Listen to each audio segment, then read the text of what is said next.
Chapter 10, Thursday, June 6th, 1776. In a letter from Patriot Colonel Henry Knox to his wife Lucy. The people of New York, why the people are magnificent in their carriages, which are numerous, in their house furniture, which is fine, in their pride and conceit, which are inimitable, in their profaneness, which is intolerable, in the want of principle, which is prevalent, and in their Toryism, which is insufferable. Lady Seymour was the first to leave, followed soon by the gentleman in the library. Lockton and Madam retired upstairs, releasing Ruth for the evening and leaving me with the cleaning up. For supper, we ate the remainders from the plates of ink-stained and gold buttons, cold tongue, and brown bread. Ruth ate 3 bites, then laid her head down on the table. When Becky left for the night, I held my sister's hand and walked her down the steep stairs. Our bed was a thin mattress stuffed with old corn husk in front of the potato bin. I helped her out of her skirt and removed my own. Just before I blew out the candle, I asked, "Why were you crying in the parlor today, before Becky and me came in? Did Madam hurt you?" Her eyes puddled with tears, and she shook her head from side to side. "No fooling." "Did you play or fuss? Was Madam angry with you? Did she hit you?" She sniffled and wiped her nose on the sleeves of her shift. "Shh," she said again. "That wretched woman beat Ruth. I just knew it. She would beat Ruth into total silence if I let her." I kissed her tears, and we knelt to pray. When we finally lay down, my fingers felt along the edge of my blanket, looking for the rip that Mama had sewed up with tiny feather stitches. She wouldn't let anyone hurt her children. "Where's my baby?" Ruth muttered, half asleep. She asked this every night. "That bad man stole your baby doll," I reminded her. "The skinny one who stole us. He took everything." "Everything?" I hugged her close. "Almost everything. But I'll get it back. Don't worry. Just go to sleep." "I can't sleep without my baby." There was a stubborn note in her voice. "I'll make you another doll, I promise, but not tonight. Want me to sing to you?" I didn't wait for an answer, but started in on an island lullaby that Mama had loved. Ruth lay quiet, her breath steady and slow. By the time the song was over, she was fast asleep. I waited a full hour until the clock struck 11. Then I slipped out from under the blanket and put my skirt back on. I did not stuff my feet into my shoes. I would be faster and quieter without them. I climbed up the cellar stairs, freezing with every groan of the old wood.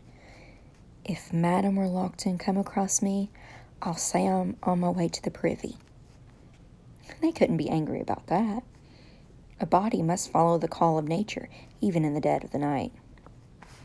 The kitchen was so dark, I walked slowly, my hands feeling in front of me so I wouldn't bump into the table or knock over a pitcher on the sideboard. I paused at the back door. The sound of Lockton's snoring came from above, like faraway thunder. "I'm on my way to the privy," I reminded myself. No harm in that. I carefully opened the door and stepped outside. The night air was crisp and smelled faintly of salt. I tiptoed back down the back steps and flew past the privy and around the side of the house to the gate, which hid in the shadows. My heart pounded so loud, I felt sure it would wake the entire street. I had only to open the gate latch and step out. My hand would not move. If I opened the gate, I would be a criminal. Slaves were not allowed out after sunset without a pass from a master. Anyone who caught me could take me to jail. If I opened the gate, a judge could order me flogged. If I opened the gate, there was no telling what punishment Madam would demand. If I opened the gate, I might die of fright. I leaned my head against the gate. I could not open the gate, but I had to open the gate. This house was not a safe place. I had to get us out, but there was no way to get out. No way to run away off an island. No way to run with a little girl. The secret of Madam's linen chest was the only key I held. Watch over me, Mama. I opened the latch, slipped out the gate, and ran.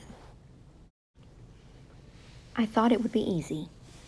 I would run straight to the shed behind Bellingham's house, tap on Curzon's window, tell him the news, and hurry home. It was nighttime after all, and folks would be asleep.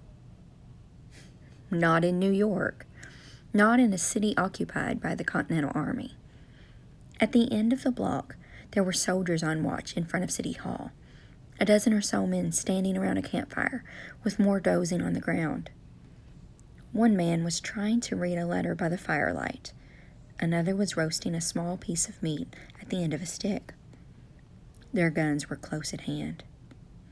I crept as close as I dared, but there was no way to sneak past them. I swallowed hard and turned around to head east, away from the firelight. The next corner was dark and lonesome. I turned south, then west again, then was forced north for 3 blocks by loud soldiers spilling out of taverns. The crowded buildings confuddled me. I tried to be brave like Mama or Queen Esther in the Bible, but I just knew there were hobgoblins walking in the dark, looking to steal the breath from a little girl's body. I hid when I heard voices and when a horseman galloped down the middle of the street. The horse's hooves sparked off the cobblestones and sounded like a hammer striking a forge. I chased up and down streets and alleys, sticking to the shadows and shying away from the flickering street lamps. I ran. Finally, the street emptied out onto the wharf. I had reached one of the 2 rivers that sheltered New York Island, but I couldn't tell if I was looking at the East River or the North. I ventured out farther into the street. Relaxed men told loud jokes to each other on the waterfront. A tin whistle played, and a small dog yipped. The mass of ships grew thicker to my right. That was my heading. The shapes of the buildings and the outline of the wharves soon became familiar. There was the dock the Hartsborn had tied to, and there was Bellingham's building. I snuck down the alley to the shed window that Curzon described. This was the end of my quest. I took a deep breath, said a prayer, and rapped on the glass. Nothing happened. I started to rap again, then stopped. What if this is the wrong window, the wrong house? What if the person within thinks me a thief in the night or a murderess? What if... Country?